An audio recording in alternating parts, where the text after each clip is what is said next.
This conference will now be recorded. All right, so that's the clue. Thank you and welcome everyone. We are recording, so tell your friends if they are sorry that they missed this, that we will put the recording up on our YouTube channel.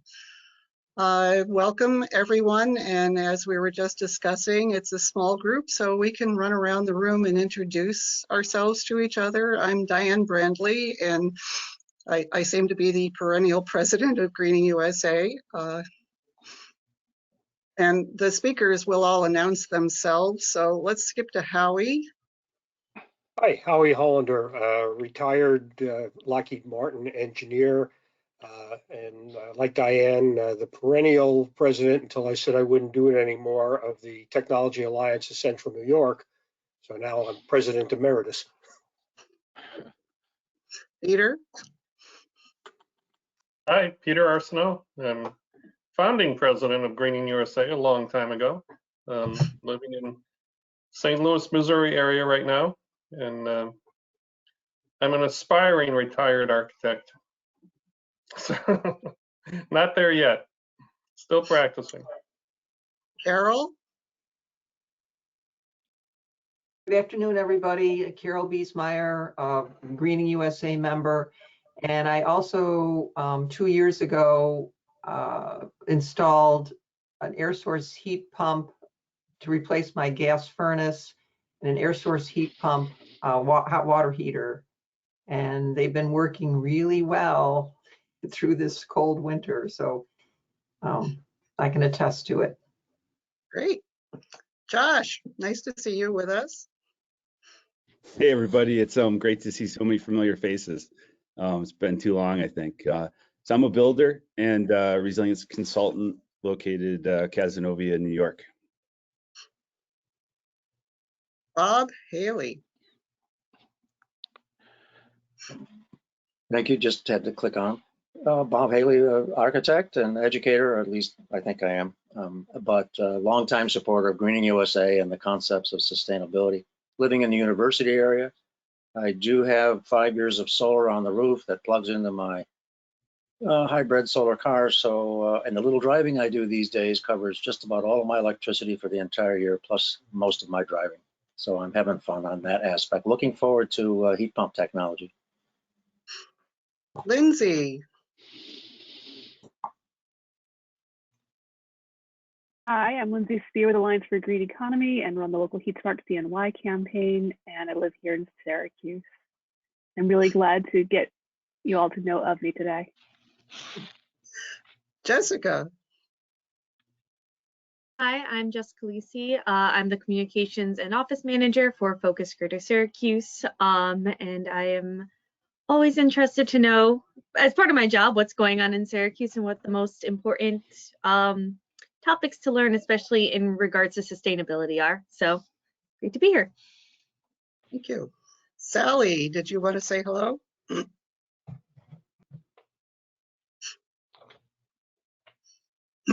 Okay, Sally's being shy. How about, oh, there you are. Technical issues here. I couldn't find my headphones. I ran around trying to find somebody else's, and then of course I found mine. So Sally Ward from Peace Incorporated. I'm the weatherization director for Onondaga in Oswego County. And we're also an Empower New York partner, and I'm on the HeatSmart CNY steering committee. Oh, great, thanks. Matt.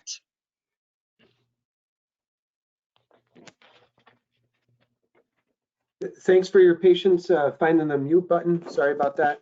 Matt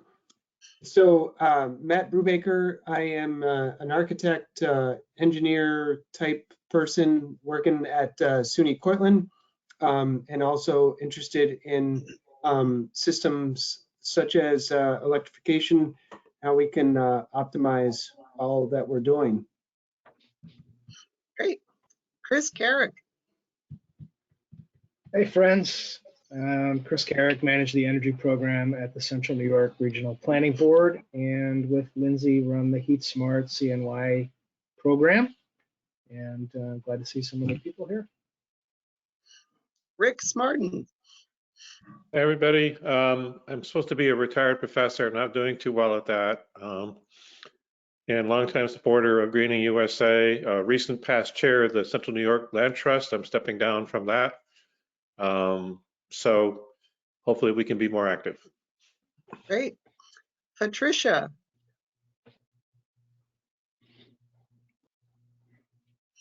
Hi, excuse me. My name is Patricia. I'm an architect in Rochester, New York. Very interested in increasing the number of owner-occupied energy efficient houses in the northeast of Rochester. Great. District. And the advantage of virtual is that we can have you attending from Rochester and Peter from Missouri. So good news. Everybody's putting a plug in for their heat sources. We have two heat pumps, air source heat pumps that provide us with heat and air conditioning in our house. And I think what I'd like to do is jump over to Jeff, who loves to do our shameless self-promotion. Yeah, is caller one of the people we are looking at? Caller one is Chris Straile. Got it, thank you. Sure, yes, I can do my shameless promotion. I think most people, or a lot of people on here, are Greening USA members, but if you're not, we encourage you to become one. We're an all-volunteer organization putting on things like this, and can be a lot of work. So we always want more volunteers, not for the income, but also for the help and the new ideas. And you get to direct the kind of green bag lunches we have. This kind of came out of one of our board meetings, and they thought that we hadn't done anything on electrification in a while. So encourage everyone. I think most of you are are members, but encourage you to become more involved, perhaps attend a board meeting. Thanks, Jeff. And I think now John wants to take over and do introductions. Thanks, Diane. I will say that I am John Prespiora. I often forget to tell you all who I am. I'm a founding board member as well of Greening USA. I'm a retired engineer. I have spent most of my career working at the city of Syracuse as the city engineer and as the commissioner of water. So thanks everyone for being here today for our first green bag lunch of the year, to hear our program Heating Up the State of Building Electrification in New York State. We will have 3 panelists and an expert moderator today. Avni Pravin joined AGREE as a deputy policy director in February of last year. She wanted to continue working towards a just and equitable transition to renewable energy. Her interest in conservation and outdoor education took her to the University of Oregon, where she obtained an MS in environmental studies, while also studying the inequalities of climate adaptation and mitigation strategies. Previously, she managed community solar programs and conducted research on barriers of to low-income solar access at Solstice Initiative, which I believe is a Boston area program. Chris Straile has been a practicing green building consultant for over 10 years. Chris consults with architects, engineers, and developers on energy efficient design strategies.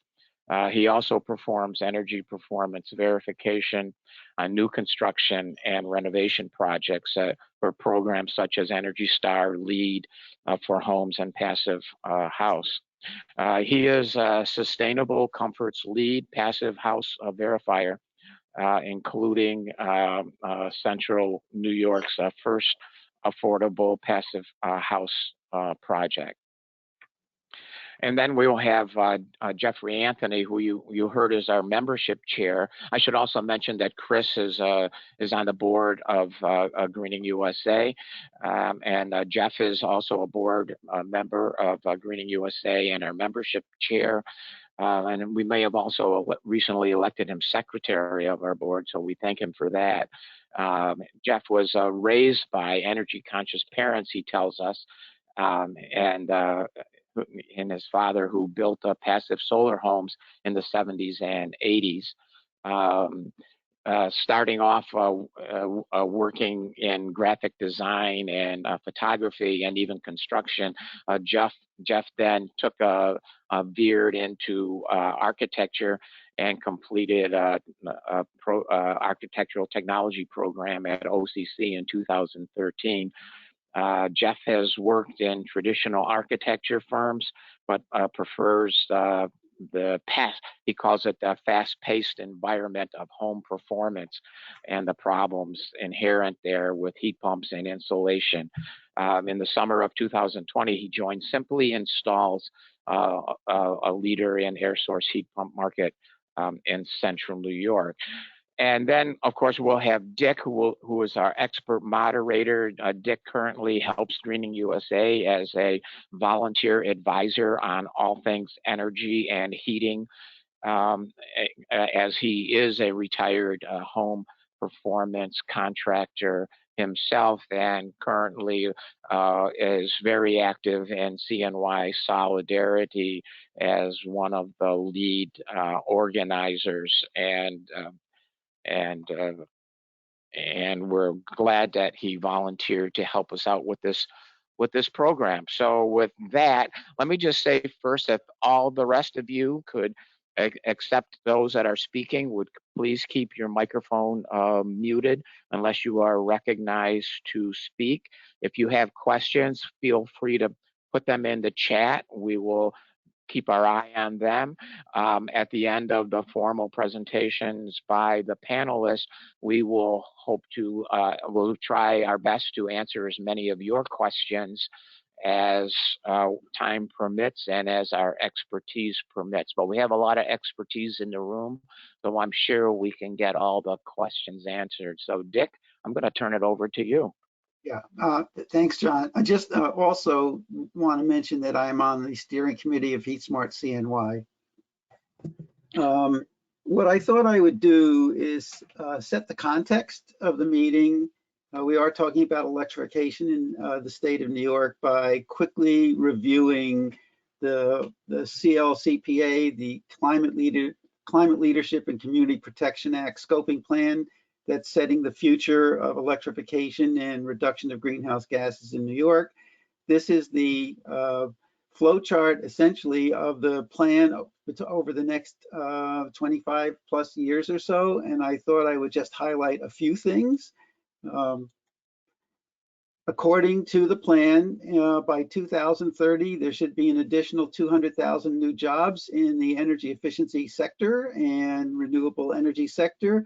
70% of all electricity from renewable energy, 40% reduction in greenhouse gas emissions from 1990 levels, and this is directly relevant to our discussion today, 1 million homes heated totally with electricity, which is the result of 185 tera BTU. That is a lot of heat saved by conversion to electric heating and by energy efficiency.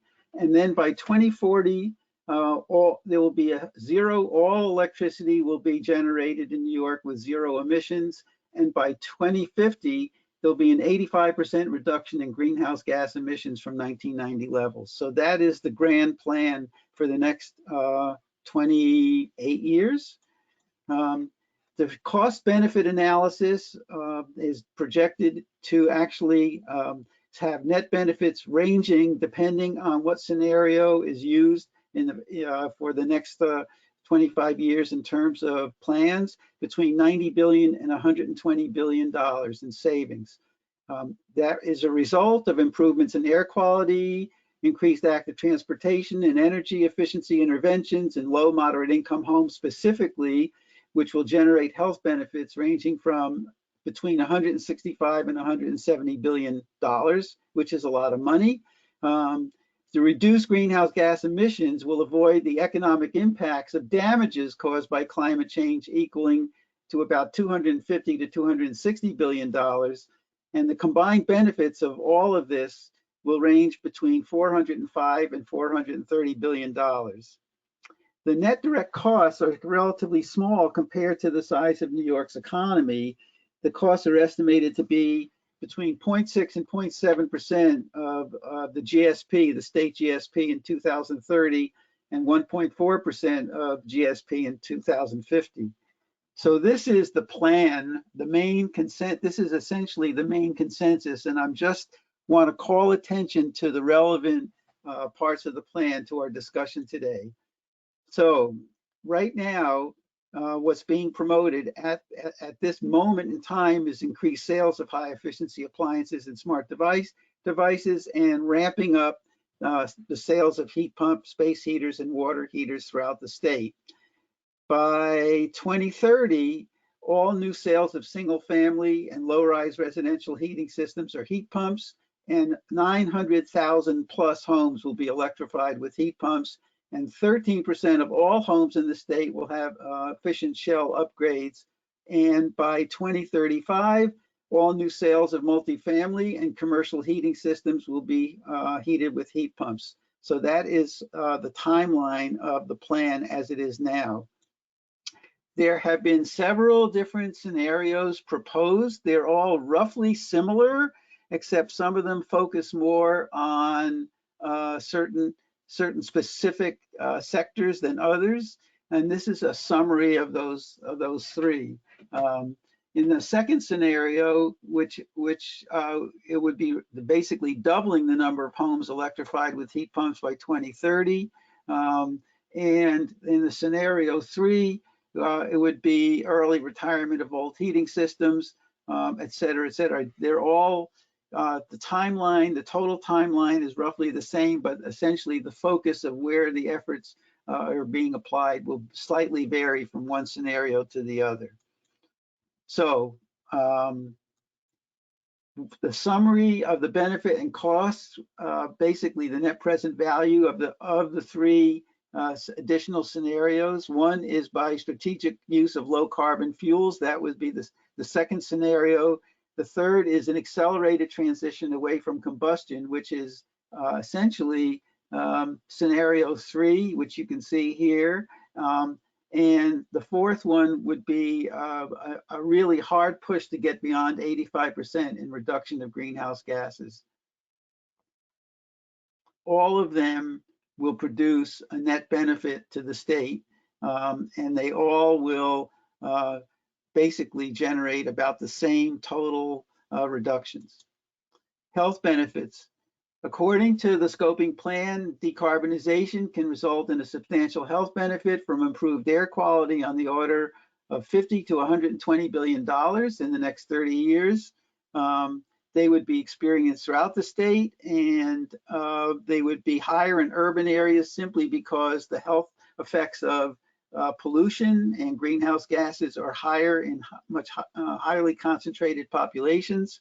And in addition, I just want to point out that there's $9 billion of associated health benefits specifically associated with energy interventions in low and moderate income homes. What are the next steps? The next steps are public comment period open through the end of April of this year. The scoping plan is actually now live. It's actually been published, and there has been a PowerPoint presentation presenting the highlights of it. I think we can make that available to anybody who wants to see it. And then there will be public stakeholder input will occur with written comments from now through the April of this year. There'll be public hearings in March and April, and more stakeholder engagement in March of 2022. I believe that, so this is essentially, you want to take it back, Diane? I'm done. Thank you. Hello. Thank you. I believe that the whole plan is scheduled to be fully in operation by March of 2023, I believe. So all of the discussion will take place now, and then a year from now it will be implemented. So that's sort of the backgrounder on what the state is planning to do, and I think we'll turn it over to Jeff.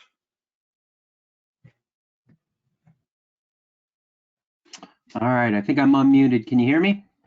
Yeah. Great. Okay. So thank you for that, Dick. So as I mentioned, my name is Jeff Anthony. I work in the residential air source heat pump market, primarily air source, not much geothermal. So most of what you'll hear me talk about skews towards that.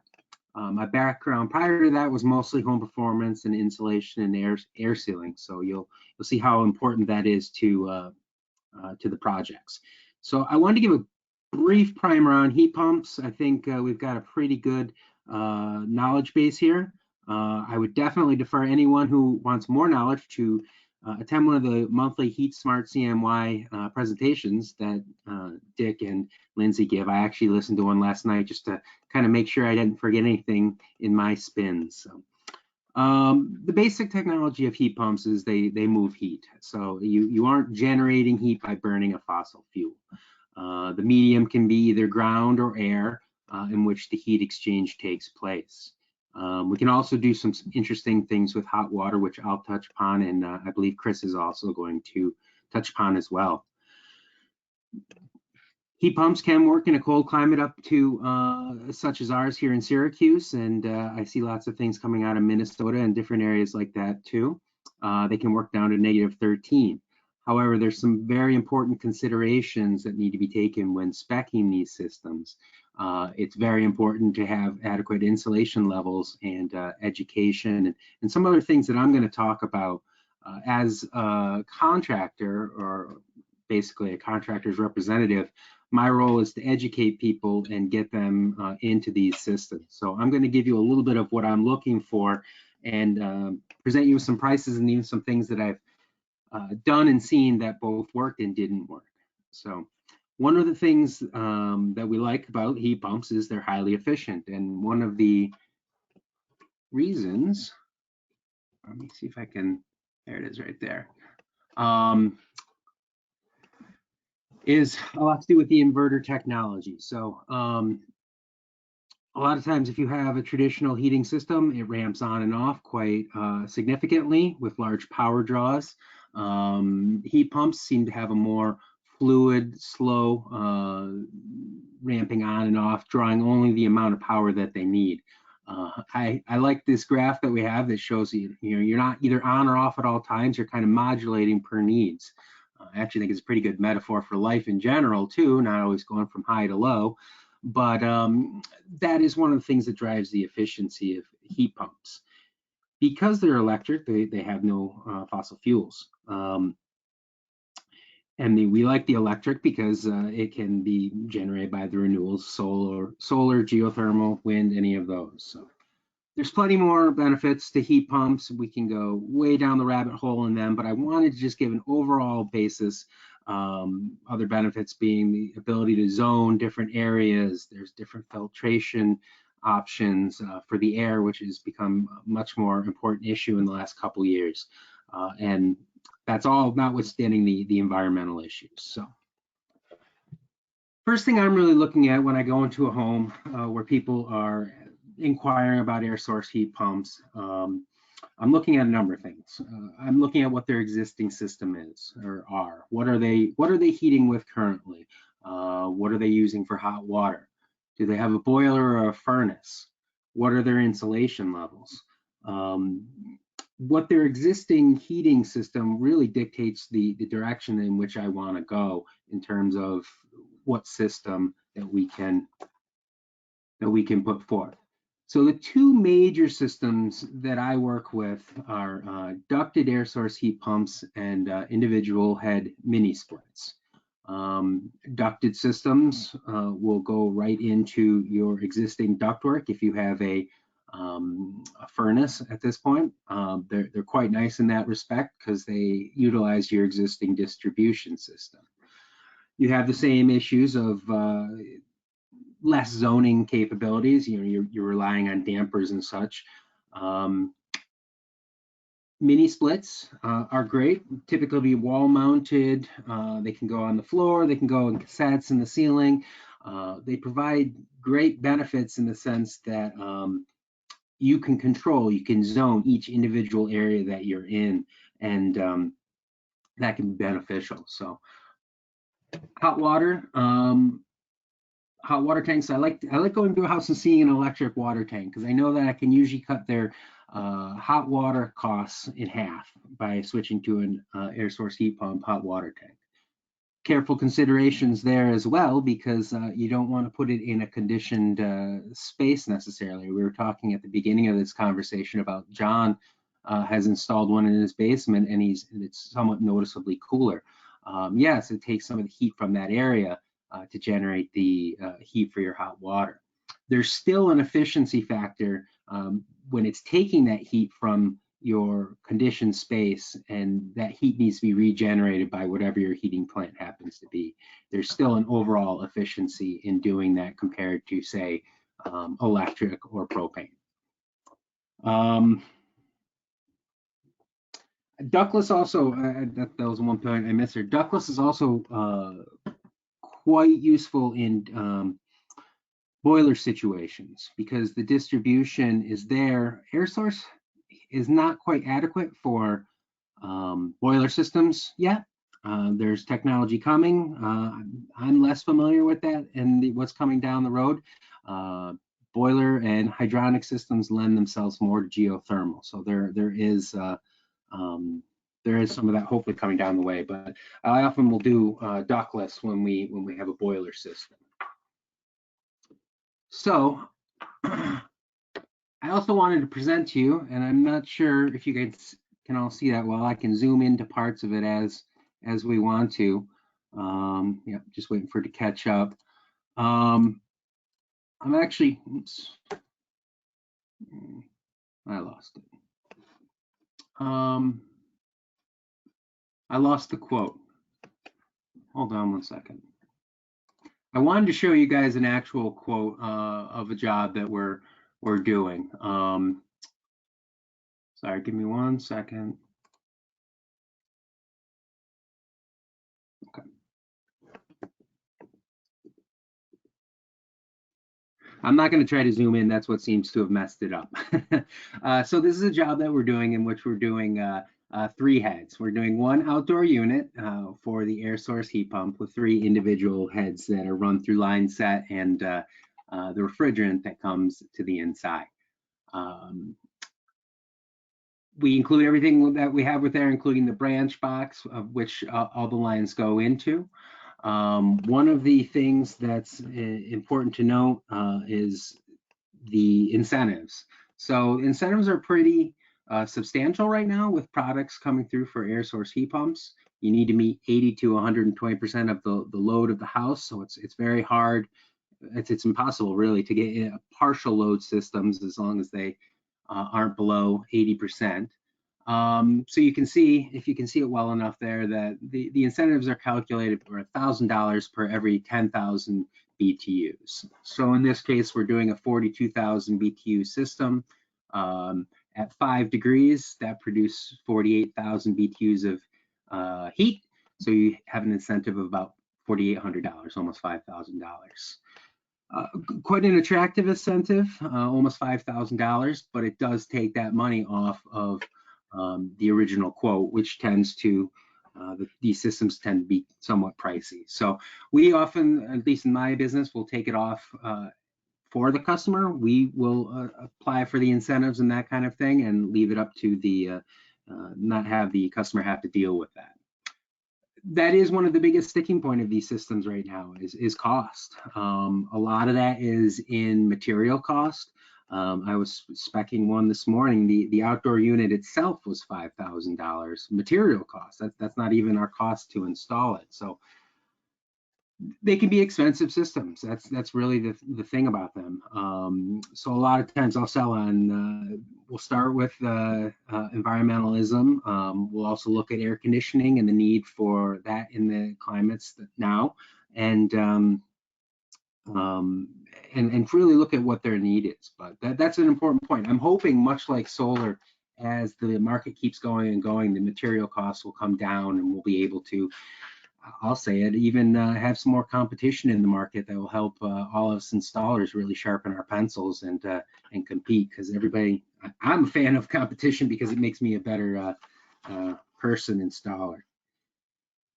Two quick things I want to share finally with that is just a success story and a lesson learned. I don't really have any graphics on that, but the success story, NYSERDA recently did a program where they were putting air source heat pumps as a pilot program into the LMI market, which is the low to moderate income. Basically, if we found as installers places that could use heat pumps and would benefit from them, as well as insulation packages through Empower, that we were, they were funded for these customers, this low to moderate, these income homes. So when I went to, it was on the south shore of Oneida Lake. If anyone has any knowledge of the areas around Oneida Lake, they tend to be kind of marshy. A lot of the houses are on crawl spaces. The gentleman who I actually had a crawl space with all his ductwork under there, it was disgusting, mold and dirt, and it was nothing that you'd want your ductwork to run through. So he had propane. He kept using his heat allotment, so much so that he installed two pellet stoves to heat the rest of the house. And he was working with all that, and he was still cold. When I went out there, he had blankets up over some of the rooms. We ended up getting him Empower qualified. We completely encapsulated that crawl space, thus keeping as many of the pollutants and the moisture and the mold out of that, which would also keep that out of the house. I had been looking at doing a ducted system, but after crawling into the house several times, I decided that his ductwork was just not something I really wanted to do, and NYSERDA wouldn't fund redoing all the ductwork, so we went with individual heads in many of his rooms. So first season, he's been installed for about a month or two.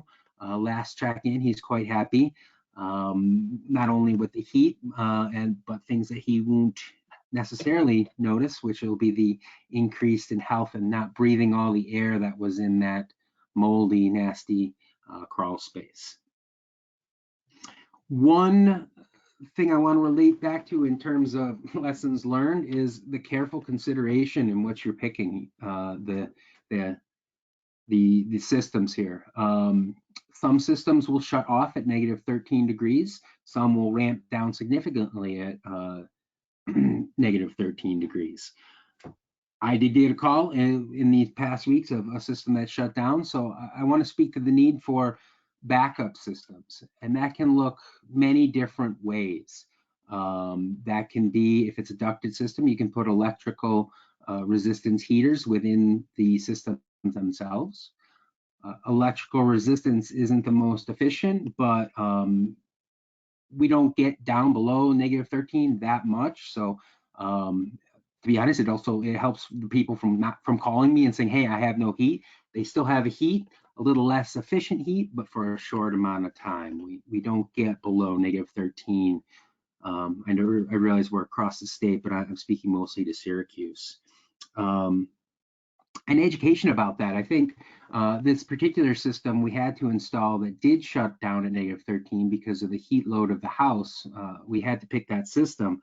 I could have done a better job of letting the customer know that. And ironically, she had been heating with electric space heaters for years prior to this, thinking it was more efficient. So the conversation just basically pivoted to, hey, you remember those space heaters? Keep them around. You might still need them occasionally if it gets cold, but very infrequently. So education, careful sizing, and making sure that the home is insulated to the best that you can.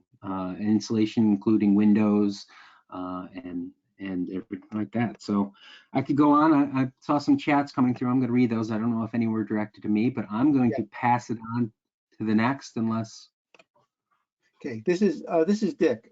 I think for protocol purposes, so we can get through the three presenters, there's already a question in the chat. What I think I would like to do is to save the questions for the end.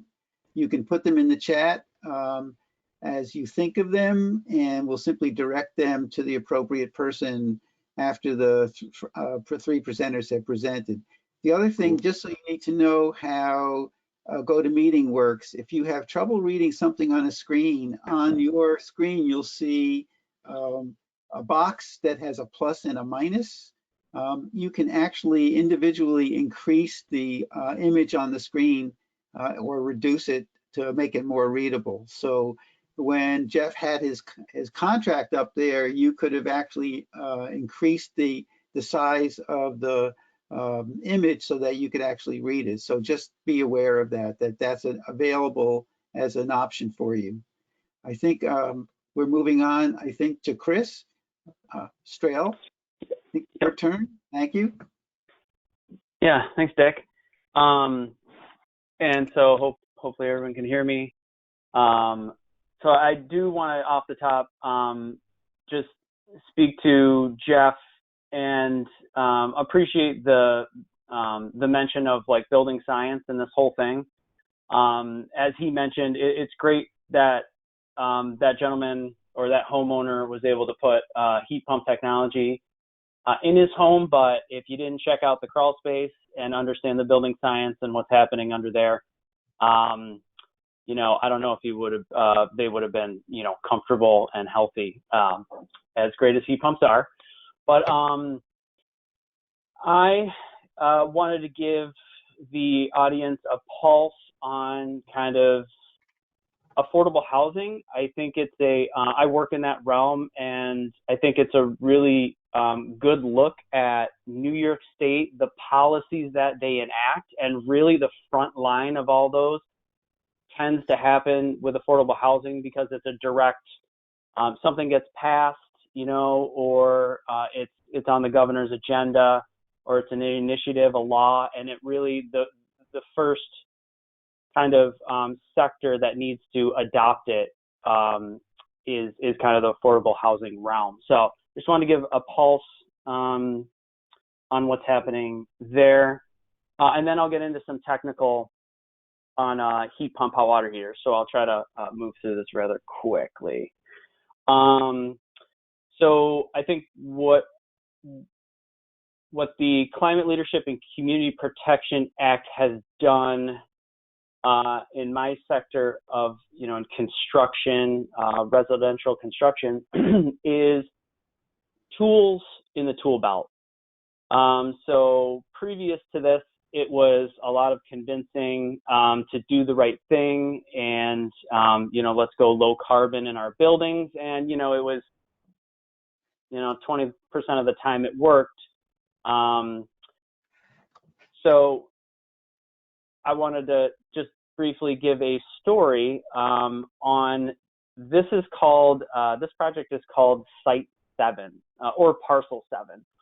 And recently in the city of Rochester, similar to 81, ours is raised, there was depressed, but it was inner loop 7, or excuse me, the inner loop.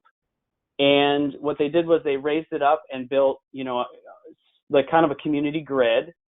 And many of the buildings along Union Street, if you're ever in the city of Rochester, I recommend driving down that street. They have a pedestrian path, bike path, and, you know, various new buildings with mixed use all along that street.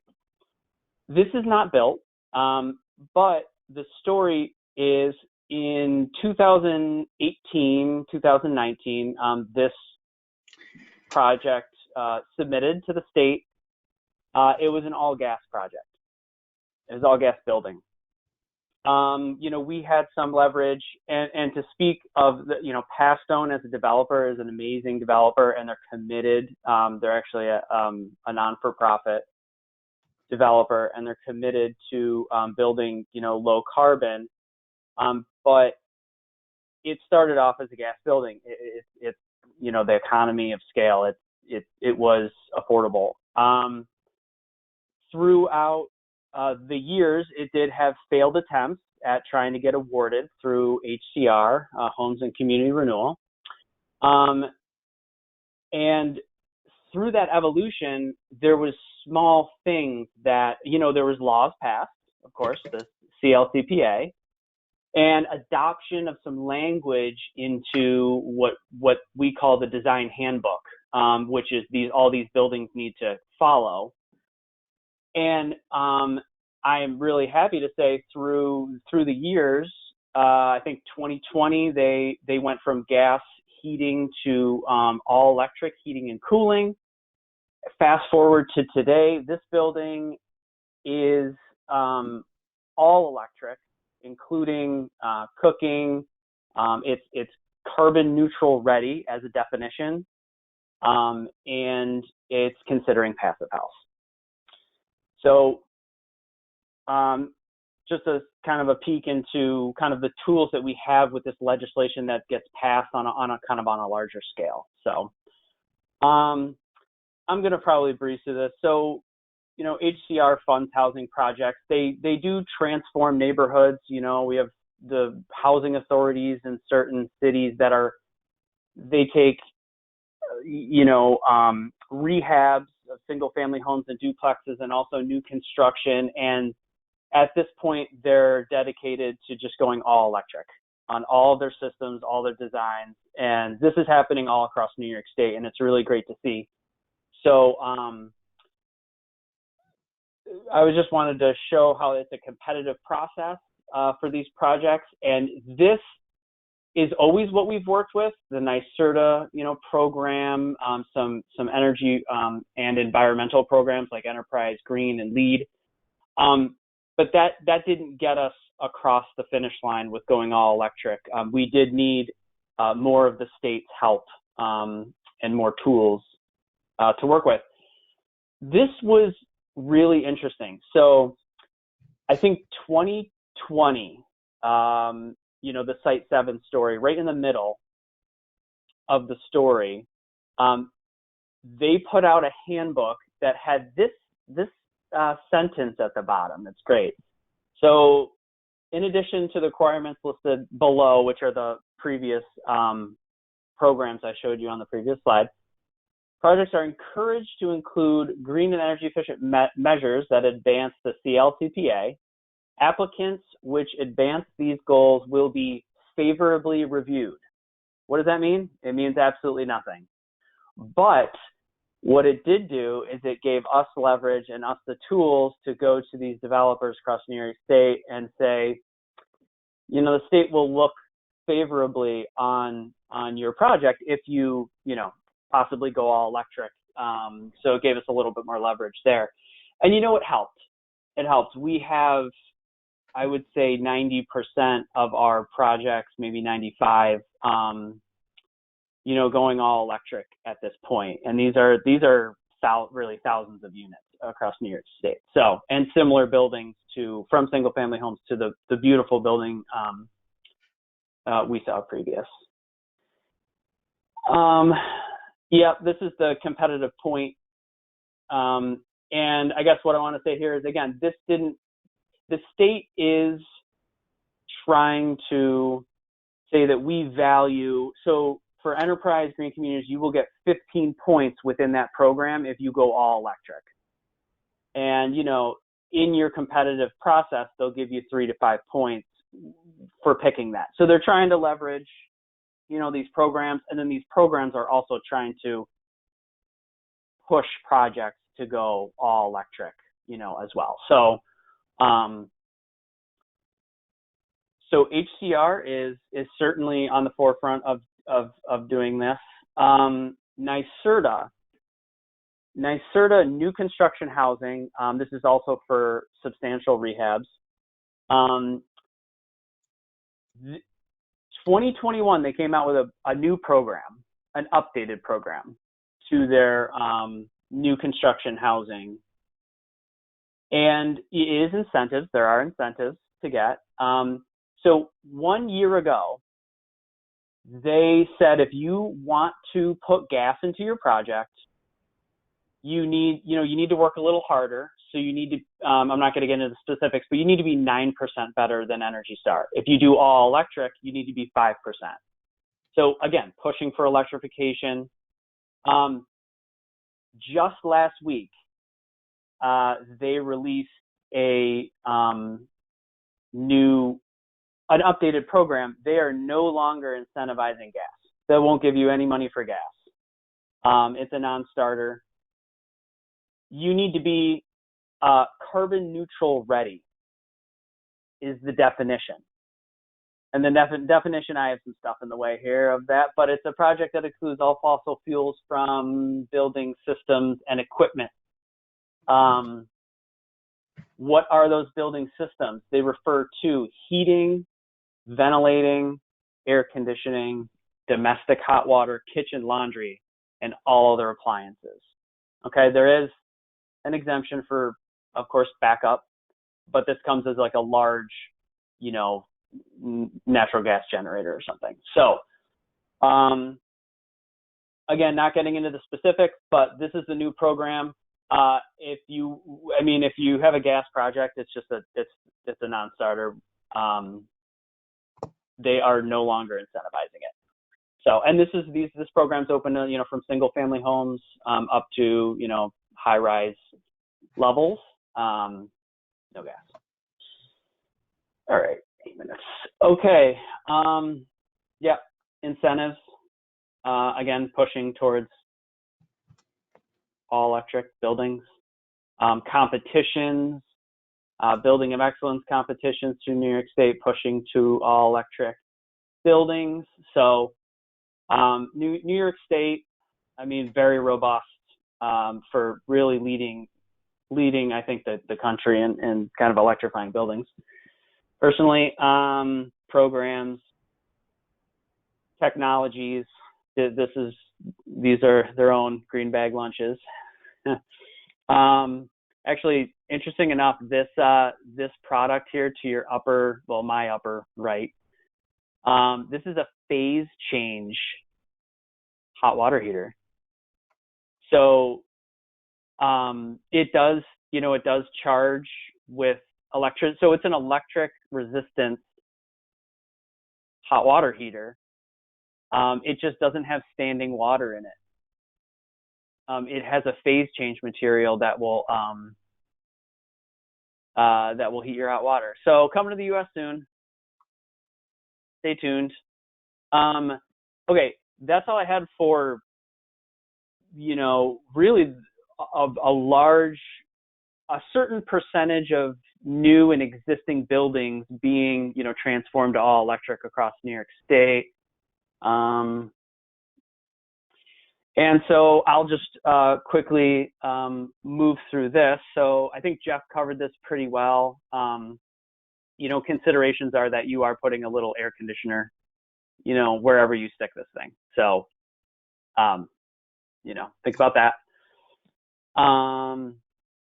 You can do, so more of a multifamily building, mixed use, you could do semi-central with these.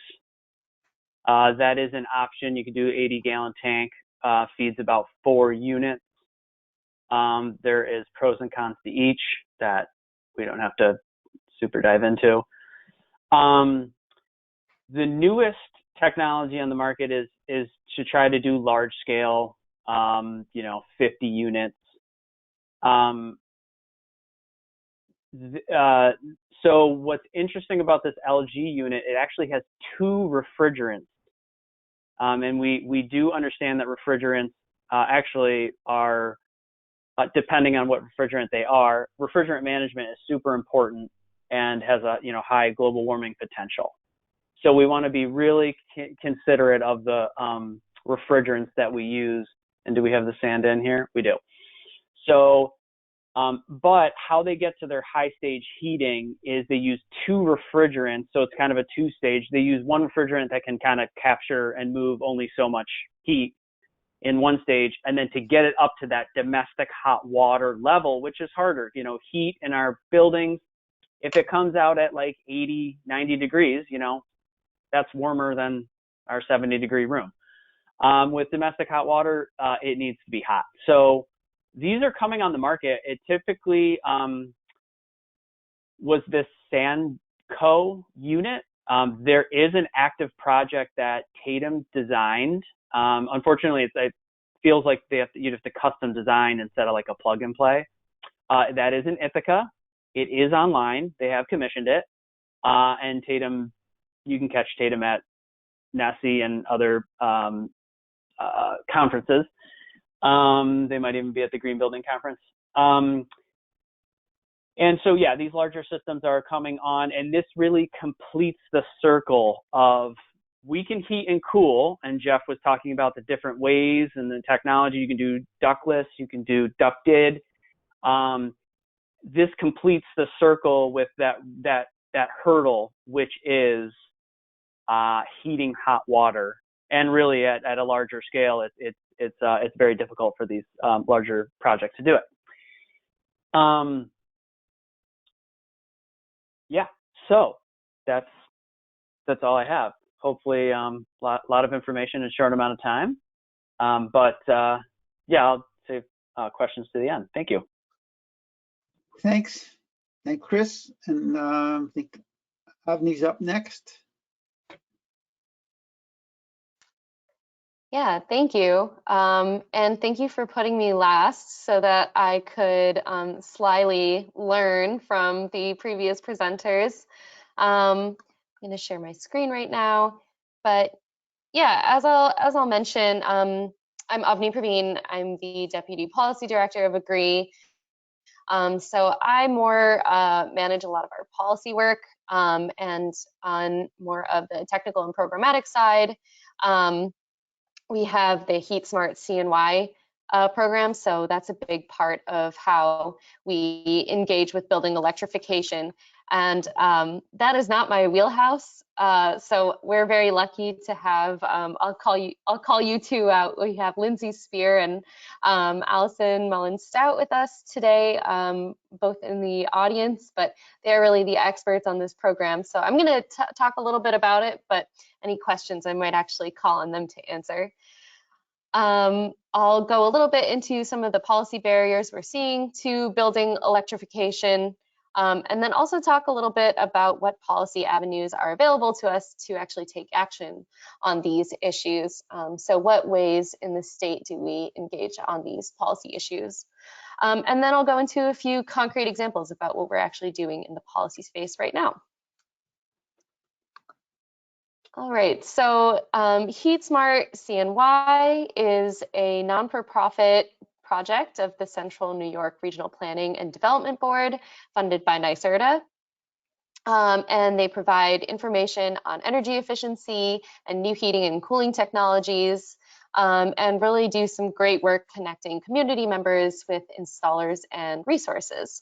So as you can see, it's been a very active and prolific program. There's been over 130 events with more than 1,400 participants, over 130 homes improved, all leading to 480 tons of carbon saved from going into our atmosphere.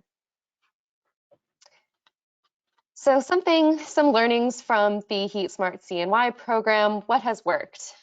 Basically, we're finding that households on oil, propane, resistance electric all get really big savings. And just to give you a sense of how big these savings actually are, handy little graph to visualize that.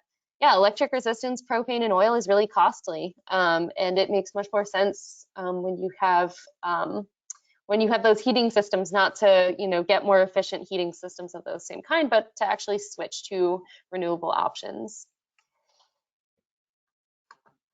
So to go back to the previous slide, we're also seeing that these renewable heating systems are going to result in obviously cleaner heating, but also more even temperatures. We see older adults investing in consistent energy, investing in these programs, and then also seeing consistent energy costs and being a lot more comfortable. And the consistent cost really comes from the fact that there's less price volatility in electricity, unlike natural gas and oil, which some of you may have actually experienced this winter and seen on your heating bills this winter. With electricity, you see a much more flat rate throughout the year and throughout the years, plural. Some of the things that have also worked were temporary programs enacted during the pandemic. So for example, there's a 0% interest financing program that allowed folks to actually buy these systems and not have to pay back in interest, which tends to eat away at the savings that you can actually have from a heat pump system. And this actually allows moderate income households to invest in heat pumps because you can install these pricey systems and, like I said, not have your benefit eaten away by interest on a loan. So in the long run, they'd actually end up paying no more than a wealthy household that can afford to buy the system upfront. The NYSERDA Assisted Home Performance Matching Grant Program also was a huge boon, and that increased the income eligibility from 80% to 120% AMI, so really increased the wedge of people that can afford these programs.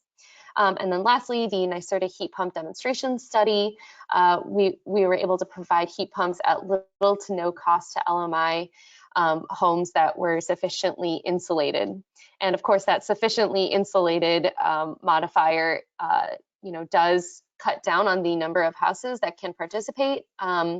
So just to roll right into some challenges, I'll come back to this slide. Just to roll right off of that, one of the biggest challenges that we're seeing is that retrofitting your home can be very expensive, and there's often an incentive gap there. There's a lot of incentives for heat pumps, but not as many for getting your home shipshape in order to install those. So just go back to this really quick. I will share Lindsay's contact information in the chat afterwards. But if you are curious about whether or not you would qualify for Empower, you can go to this website. I'll again share this in the chat afterwards. But the nice thing is the income requirements have been waived. So it's really just determined by zip code and where you fall in your town. All right, so to go back to challenges, bad news, there are more. Of course, the cost of install is still pretty high, and of course, that is very difficult for most families. And this is largely driven by the increasing demand, a small workforce, and supply chain issues. We also see really high electric rates in other parts of the state. In central New York, you're blessed with a nice low electric rate, but in downstate, if you switch, your operating costs can be a lot higher than you were expecting. As I mentioned, the challenges of retrofitting, there are a lot of homes in disrepair and a lot of work actually needs to be done, which can be very expensive. Some other problems in addition to lack of efficiency, that a lot of LMI homes actually have issues with mold, lead, and asbestos, and all of these problems, of course, need to be solved before you retrofit a home for a heat pump. We also see certain utility professionals and certain contractors still promoting fossil fuel systems. We're blessed to be joined by contractors here that really do a lot to share great information with their customers, but a lot of contractors just are not promoting renewable heat systems. We also see this at the policy level, that gas is still incentivized in several ways, so we can talk a little bit more about that later. And then lastly, there is that incentive gap for moderate income homes. There's a lot of incentives for really low income homes. And then of course, if you're an affluent household, you can just purchase straight away with cash. But if you fall in the middle, you fall into this gap where there's not often solutions for you. So let's move on to solutions, some hopeful news. So we are we're a collaborative-based organization, so we often work with other organizations and individuals in coalitions and campaigns to intervene in a number of ways. So this includes rate cases. And just to give people a sense of what a rate case is, because I know this isn't common knowledge, but every 3 years, a utility will have to file with the Public Service Commission for permission to actually raise rates or build new projects and make other changes to their business models, and they have to seek approval for that. So we intervene in a lot of ways to make sure that we're getting good stuff out of that rate case and make sure that ratepayers are not on the hook for lots of costly infrastructure, lots of costly gas infrastructure. So we intervene for building electrification policies there. We also file a number of comments in public hearings, file testimony, speak at hearings. I'm sure some of you on this call have done that before. We also participate in some public service commission proceedings. So notably, there's a big gas planning proceeding that I won't go into too much here, but we are intervening there for on behalf of building electrification policies. And lastly, we meet with and try and pressure the governor's office and legislators to change policy at the state level. So what we've been up to on building electrification policy, specifically through these avenues, we've advocated for a lot more funding to electrification in the budget and for passage of the Renewable Heat Now bill package. And I'll talk a little bit about that whole package. But in short, it does a lot to remove subsidies for gas infrastructure, incentivize heat pumps in new buildings, provide tax incentives for ground source heat pumps, improve building codes to make buildings more compatible with electrified heating, funding for disadvantaged communities. There's a lot in there, and I'm excited to get into it. We also have been negotiating in these rate cases to get utilities to reduce their gas sales. And lastly, I'll just touch on our work with the New York State Energy and Research Development Authority to create kind of this one-stop shop where folks can go if they want to green their homes and find out the most affordable way to do so. And there's also a lot of workforce and training components of the hub as well. So the Renewable Heat Now package, I'm going to touch on all of these pretty quickly, but I think the great thing about this package is that it really addresses different aspects of the policy challenges for electrifying buildings. So for example, the green affordable housing budget, we know that disadvantaged communities and multifamily affordable housing, low-income households really struggle to make their homes energy efficient and comfortable and powered by clean sources of heating. So this would be a $1 billion per year commitment to fund this. The All Electric Building Act would ensure that new buildings are built with renewable heating systems. So after 2024, new buildings with fossil fuel heating systems would actually not receive a permit. And in our view, this is really the most common sense way to ensure that the new building stock that's going to be around for years to come is electrified. The Advanced Building Codes, Appliance and Equipment Efficiency Standards Act would actually update building codes to the highest standard of efficiency. We know that heat pumps work best when the buildings are actually built to accommodate them. So we're hopeful that this will introduce a new standard of building. The Gas Transition and Affordable Energy Act. This is really exciting because this removes a very powerful incentive for new gas infrastructure that ratepayers, people who pay their electric bills like you and I, we actually fund. And I know none of us would want to fund fossil fuel infrastructure. So this would actually remove that incentive. It also has an additional clause that ensures that energy burdens are capped at 6% for all households. So no one is paying too much of their income towards energy, towards a human right. And then lastly, we have the fossil-free heating tax credit and the sales tax exemption. These are actually two bills, and it's both a tax credit and sales tax exemption for geothermal heat pumps to make them more affordable to install. So, while we're disincentivizing the bad stuff, we want to make sure that the alternatives are affordable. All right, so just really quickly on some things that we've won in the rate cases. We are seeing utilities committing more and more funding to efficiency and electrification, which is really exciting. We are also seeing that gas utilities are starting to understand that they have to decrease their gas sales. There is no way to build out the gas system and be compatible with the CLCPA. And so they're seeing the writing on the walls that all of these gas assets are going to become stranded and they really need to move into electrifying and decarbonizing their assets. So exciting news that we've secured commitments in all of these utility areas: NYSEG, RG&E, National Grid, Niagara Mohawk, that's the upstate division of National Grid, Orange and Rockland, and Central Hudson rate cases. All of these utilities have agreed to decrease their gas sales or stay at net zero gas sales. And some utilities are also agreeing to stop promoting gas as clean and end rebates and incentives for new gas infrastructure for oil to gas conversions. So they would not be promoting gas anymore to folks on oil and propane.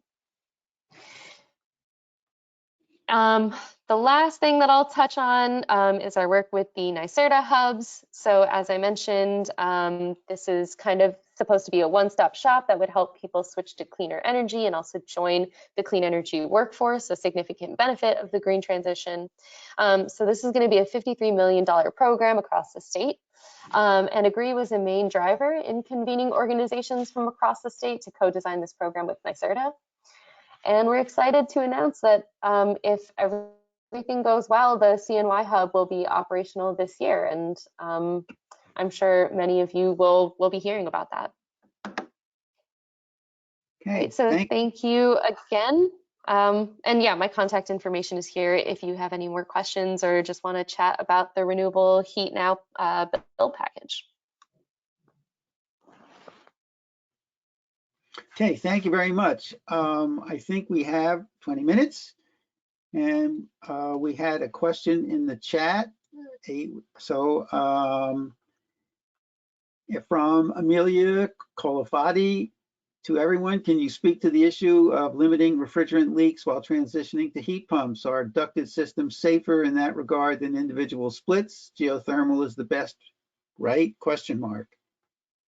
Probably for Jeff, but if anybody wants to answer that, it's they can take it. Yeah, let me throw my quick 2 cents because I want to hear everyone else's take too. Obviously, limiting refrigerant is leaks, and both refrigerant itself are good things.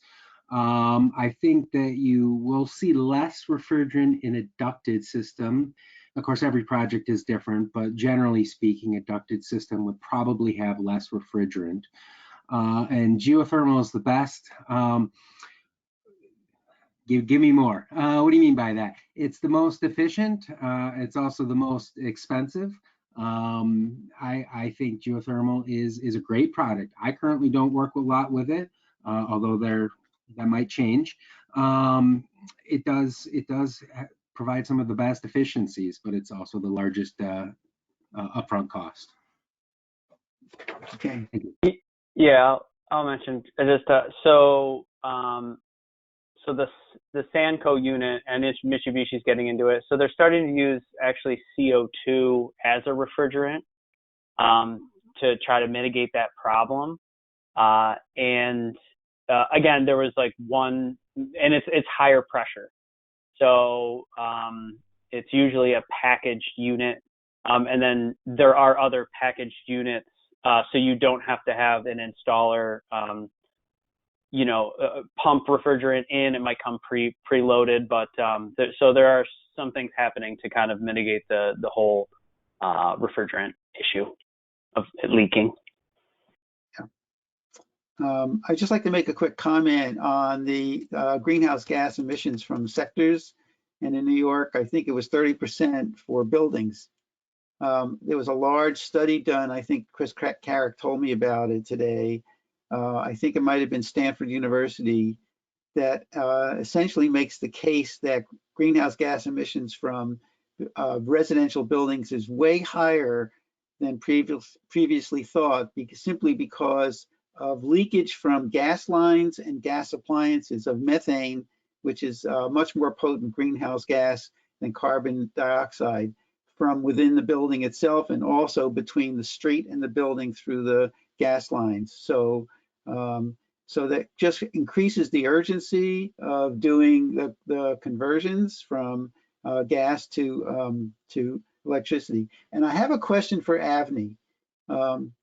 it seems to me that if you are lobbying the utilities to lower their gas prices, that is counter to the market operating to drive people to electrify, because is the fact that right now gas is so cheap that it is competitive with heat pumps in terms of cost. But if the price of natural Yeah, I gas should clarify. significantly, it would drive more people to actually do the conversion. We're not asking utilities to lower the price for gas. I completely agree that would be very counterintuitive. We're asking utilities to stop selling gas. We want them to move their business model away from advocating for gas and getting homes on gas systems, which if you go on your utilities website, you might find a ton of rebates for upgrading to a gas-fired furnace, an efficient gas-fired furnace, when what they should be doing is offering rebates for heat pumps and induction stoves. Right. Okay. Thank you for Put it a different clarifying. way, it's, you know, we're trying to keep them from building out more gas infrastructure and stop investing in that gas infrastructure and put that into clean heating cooling solutions instead.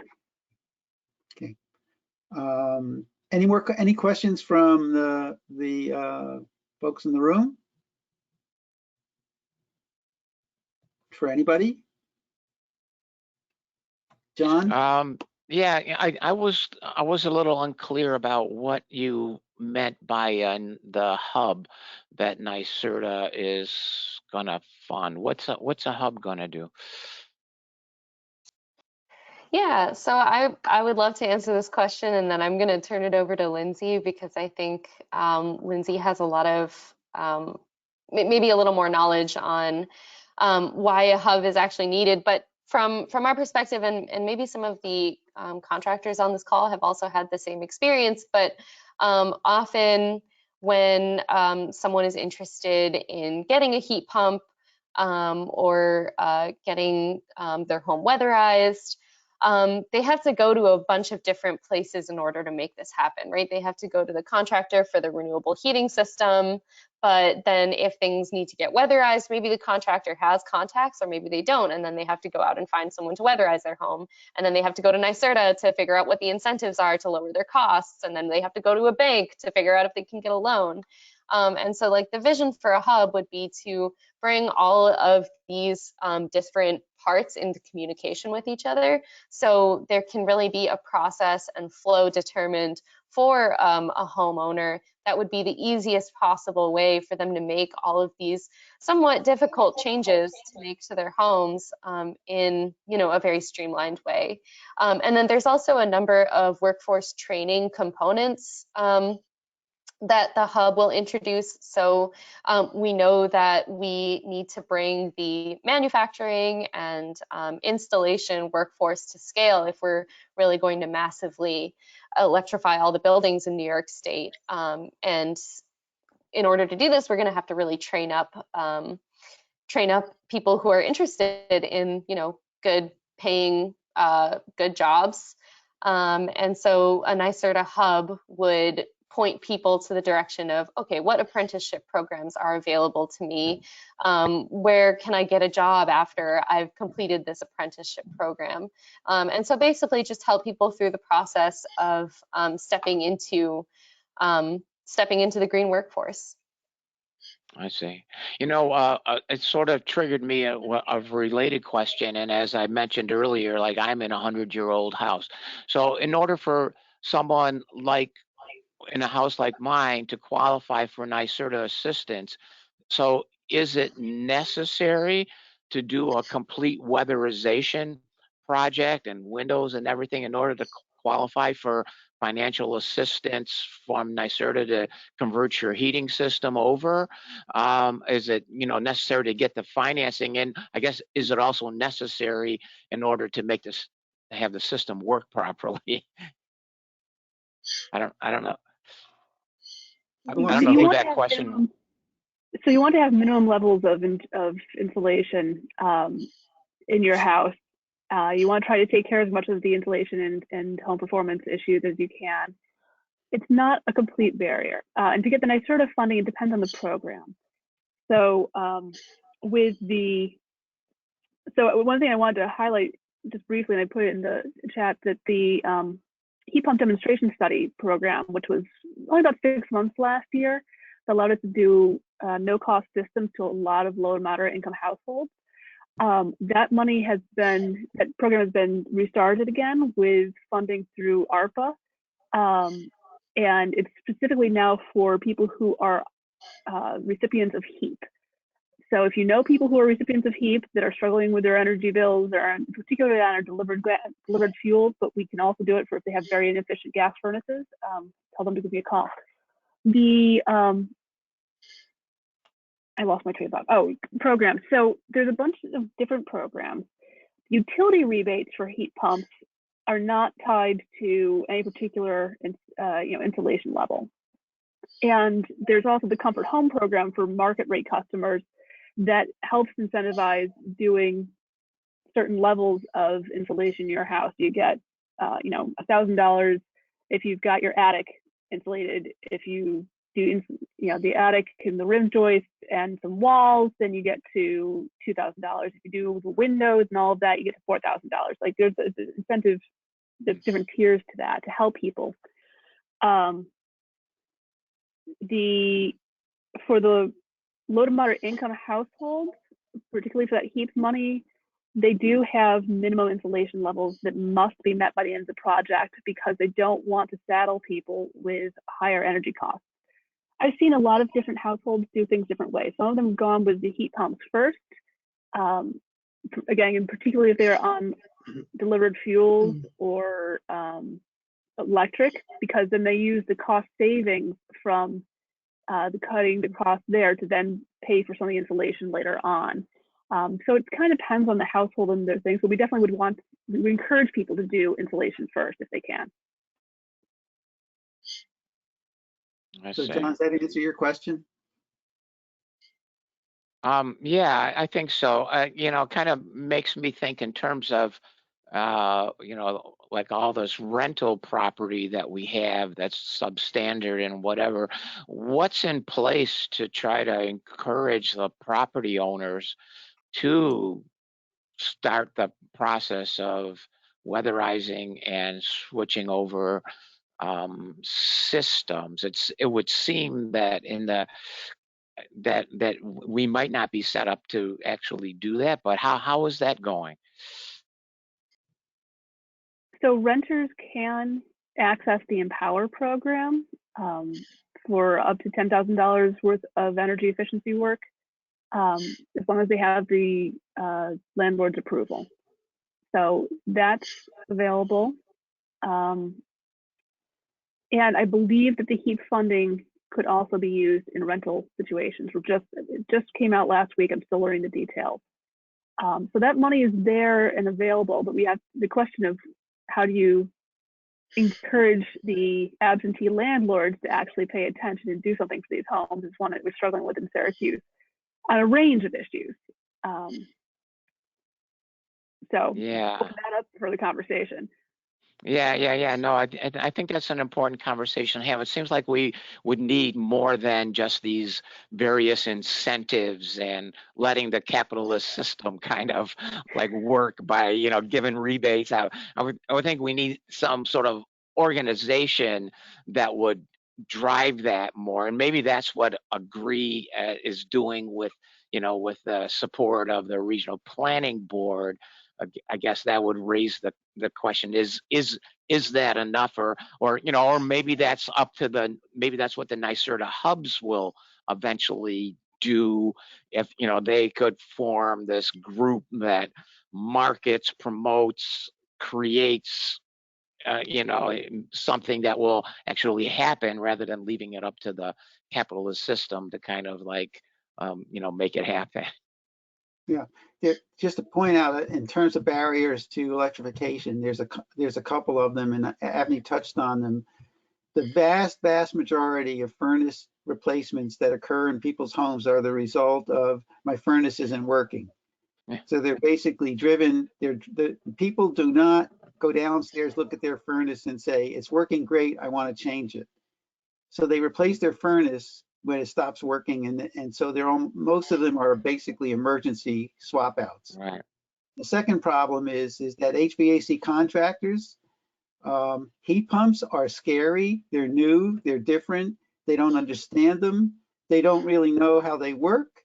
It's much more complicated to design and specify a heat pump in a house than it is to just stick a furnace in, just like the one that was working 2 days ago that's already there.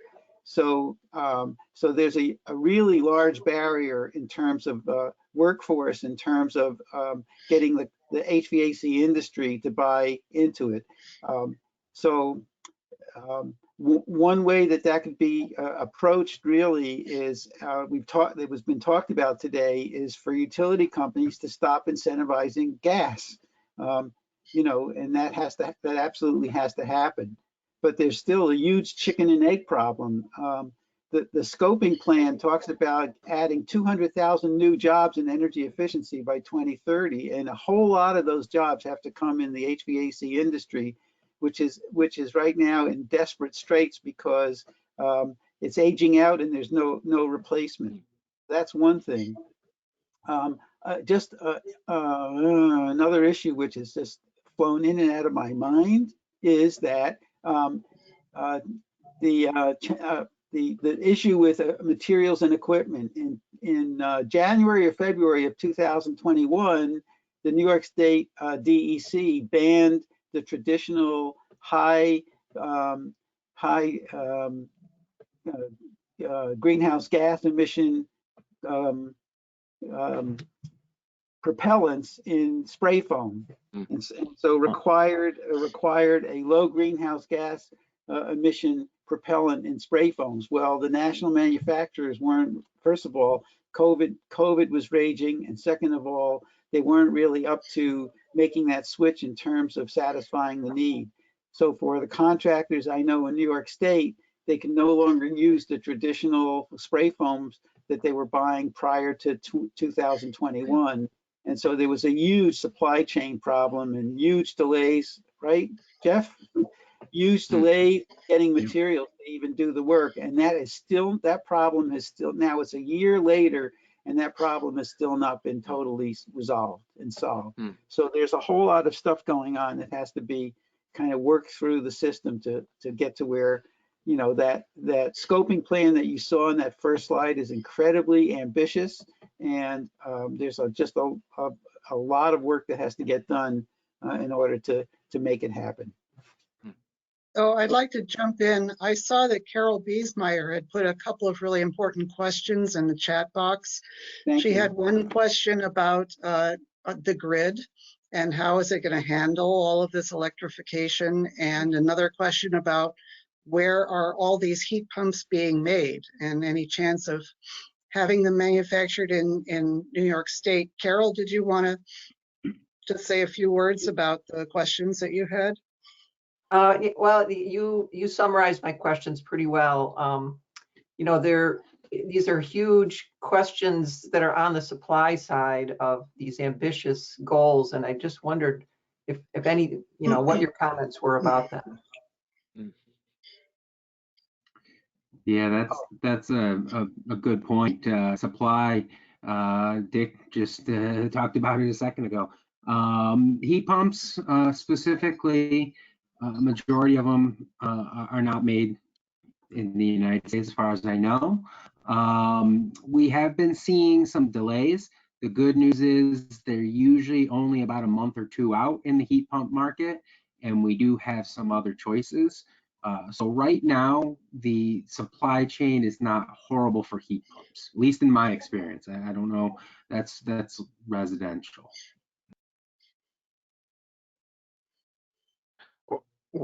Can anybody speak to the grid issue? I mean, is National Grid and the other suppliers, are they under requirements of the Public Service Commission to be able to meet the demand that these plans seem to be pushing towards? Yeah, I can comment a little bit about some of the work that Agree has been doing to actually make this a directive of the Public Service Commission. Unfortunately, there isn't really a good concrete plan for the gas transition. And so in March of 2020, the Public Service Commission finally began a proceeding saying that, hey, we need to figure out what the future of gas is, and we need to figure out where this is going. So, you know, let's actually come up with a concrete plan to give to all the utilities who then have to carry that out.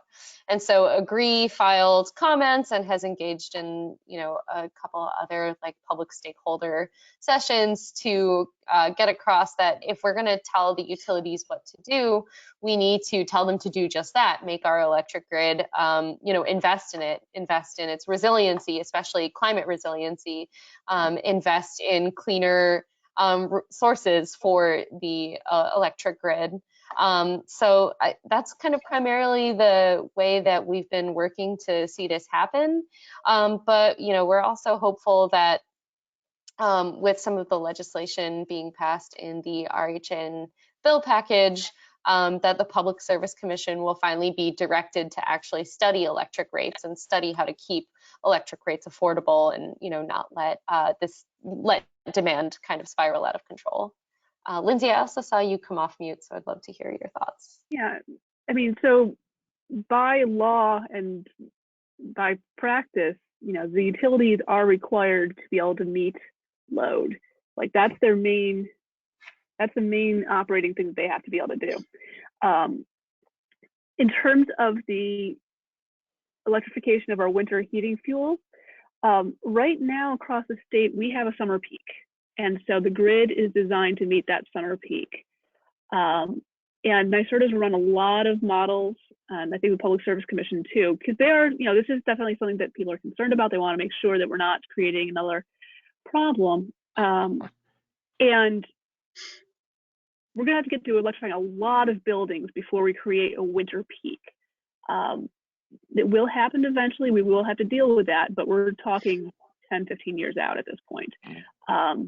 And in the meantime, we're ramping up the renewables and getting there. So the short version is that our current grid, our current generating facilities have excess capacity in the winter to handle the increased load. That was my big concern was like, what are we going to do when everybody's heat pump is cranking away in the middle of the night? Yeah, well, thanks for that input on that, Lindsay. I can relax a little bit for a few years. But boy, there are a lot of pieces to this puzzle that need to get worked out. Maybe we really need to push hard on that Build Back Better bill that our president has been trying to get passed. I think we're probably we're out of our official time. We probably need to wrap up with this meeting. Dick, do you have anything else, or Diana, to you, or we can just say goodbye here? I think that everybody should be looking at the New York Renew's proposal and supporting it, because the CLCPA is currently unfunded. And it needs to be funded for all of that good stuff to happen. So, you know, just I think there's a link in the chat to the bills, and I think we need to support them. Thank you. Yeah, I could add that Greening USA as an organization is signed on to support those bills, that list that was shown on the screen. So we do what we can. Right. All right. Well, I'm going to make a copy of this chat for myself, and because I think the chat disappears when it goes on the when it goes in the YouTube channel. But you can watch all this information again on the YouTube channel. We'll have we'll save copies of the chat if anybody needs that information. But thanks everybody for being here today, and to our panelists, all of you for participating and helping us try to understand this very important topic. So thanks very much. We'll see you next month. Thank you.